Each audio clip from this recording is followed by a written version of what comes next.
Magandang umaga mga kahuan, narito na ang Pag-asa Weather Update today. Narito na ang lagay nating panahon ngayong araw ng Linggo, June 28, 2026.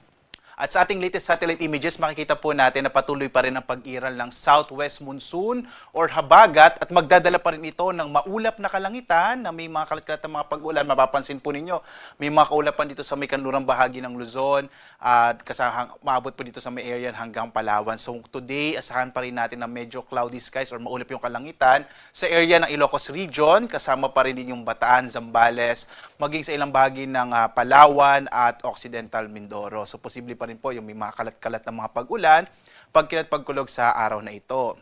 Samantala, meron din tayong minomonitor, isa pong low pressure area na nasa 890 kilometers silangan ng eastern sa Mindanao. Base po sa pinakahuling datos natin, bagamat hindi natin inaalis yung posibilidad na pwede po itong maging bagyo sa mga sunod na araw, pero po at least in the next 24 hours, medyo maliit pa yung posibilidad na ito ay maging bagyo. Ang inaasahan po natin, patuloy itong kikilos pa kanluran, kaya po sa araw na ito, inaasahan din natin na medyo magiging maulap ang kalangitan na may kalat-kalat ng mga pag-ulan, pagkulog. Sa may bahagi naman ng Eastern Visayas, kabilang din ang Caraga at Davao Region. So mag-ingat po yung mga kababayan natin dito sa may silangang bahagi naman ng Visayas at Mindanao sa mga potensyal na mga flash floods and landslides, dulot nga po ng mga kaulapan at mga pag-ulan na dala ng low pressure area. Samantala, sa iba pang bahagi ng ating bansa ay inasahan po natin, dito po mapapansin nyo, sa may area ng Luzon, itong Northern Luzon, particular na sa may eastern section po ng Northern Luzon, mga localized rain showers and thunderstorms na mararanasan, maging dito sa nalalabing bahagi ng Kabisayaan at kanlurang bahagi nga ng Mindanao. Sa araw na ito, dito po sa Luzon, may potential po, may mga posibilidad ng maulap na kalangitan, na may mga kalat-kalat na mga pag-ulan, pagkulog sa may bahagi nga ng Ilocos Region, kabilang din yung Bataan, Zambales at itong area ng Occidental Mindoro. Sa lalabing bahagi naman ng Luzon, inaasahan natin ang bahagyang maulap hanggang sa maulap na kalangitan na may kalat-kalat na mga pag-ulan, pagkulog. So posible pa rin po yung mga localized thunderstorms sa hapon hanggang sa gabi. Agwat ang temperatura sa Lawag, 26 to 32 degrees Celsius, sa Tuguegarao 26 to 38 degrees Celsius, sa bahagi ng Baguio 17 to 24 degrees Celsius.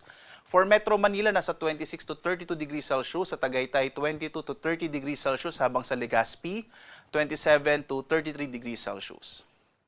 Sa bahagi naman ng Palawan, Visayas at Mindanao, inaasahan din natin ang maulap na kalangitan na may kalat-kalat na mga pag-ulan, pagkulog sa may bahagi ng Palawan, dulot ng hanging habagat or southwest monsoon. Agwat ang temperatura sa Calayan Islands, 25 to 32 degrees Celsius. For Puerto Princesa, 25 to 32 degrees Celsius. At dahil naman dito po sa low pressure area, magiging maulap yung kalangitan sa may bahagi ng Eastern Visayas, habang nalalabing bahagi ng Kabisayaan ay may mga localized rain showers and thunderstorms. Agwat ang temperatura natin for Tacloban, 25 to 31 degrees Celsius. For Iloilo, 26 to 33 degrees Celsius, habang sa Cebu, nasa 26 to 33 degrees Celsius. Sa bahagi naman ng Mindanao, particular na po dito sa may area ng Caraga at Davao Region, medyo maulap din yung kalangitan na may kalat-kalat na mga pag-ulan, dulot nga ng low pressure area, habang ang nalalabing bahagi ng Mindanao ay makararanas ng mga localized rain showers and thunderstorms. Dito sa Zamboanga, ang agwat ang temperatura, 25 to 34 degrees Celsius, sa Cagayan de Oro, 25 to 32 degrees Celsius, habang sa Davao, 24 to 31 degrees Celsius. Sa lagay ng ating karagatan, wala po tayong naka-issue or wala pong nakataas na gale warning sa anumang bahagi ng ating kapuluan, bagamat posible po ang magiging kalagayan ng karagatan po natin ay banayad hanggang sa katamtaman.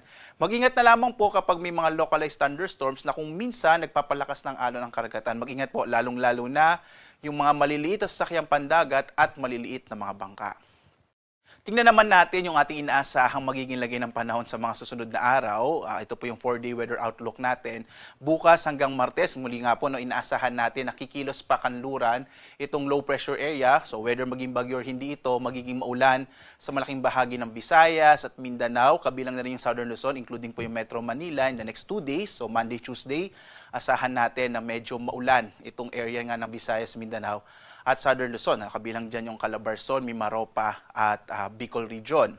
Pagdating po ng araw ng Miyerkules hanggang Huwebes, posible po na mag-emerge or mapupunta na po dito sa may West Philippine Sea or sa kanlurang bahagi po ng Luzon itong low pressure area. Doon po, posible din siya maging bagyo. At yung trough nito at kabilang na rin yung habagat or southwest monsoon, magdadala naman ng maulap na kalangitan na may mga kalat-kalat na mga pag-ulan dito sa may western section ng Luzon at Visayas. So asahan pa rin po yung mga potential ng flash floods and landslides. So medyo possible, medyo maulan po itong paparating na linggo natin, lalong-lalo na nga dito sa may southern Luzon, Visayas at Mindanao, dulot po nitong low pressure area. So mag-ingat po tayo mga kababayan.